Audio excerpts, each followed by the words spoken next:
Hello there and welcome to another episode of Behind the Data with me, Alastair Hope, where for the next couple of minutes I'm just going to be taking you through some of the things that have been moving gas and power markets through the course of the last month.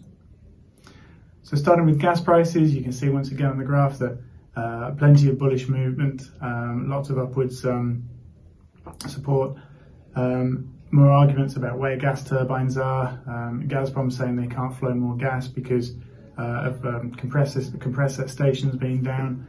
And then Siemens and the EU saying that essentially all paperwork has been completed and gas turbines have been returned, but still no increase in Russian flow. And this has been very supportive for gas markets throughout Europe. Once again, where gas goes, power will follow. And you can see on the graph here that there's been plenty of support in the prices as well. Even when gas prices just tick down on a couple of days, power prices continue to move up, with the spark spreads being really supported, especially for the winter. So moving on to carbon, you can see that on the graph here, prices have actually moved down through the course of the last month. A couple of reasons for this. Ultimately, with the very high levels of gas and power prices, there could be some demand destruction and therefore lower amounts of carbon certificates needed throughout the market.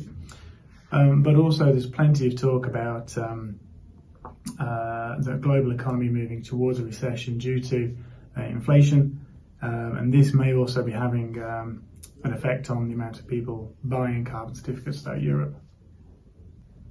And then finally, moving on to oil, you can see over the course of the last month the prices have dropped around about 4%. Once again, fears of a recession throughout the global economy starting to have an effect on the markets. We still don't see an awful lot of potential for increase in actual production, so it really does look as though it's recession fear starting to limit further upside.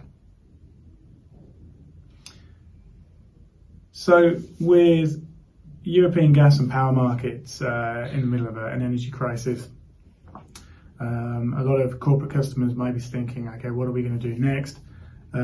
People may have hedges throughout to the end of the summer and then struggling to know what to do for the winter. It is a little bit of a scary time, especially if you don't have any sort of hedges in place for the winter or for next year. So all we can do is say, get in touch with your account manager and we'll see what we can do for you. For now, I hope you found this video informative and I look forward to chatting to you again next time. Thanks.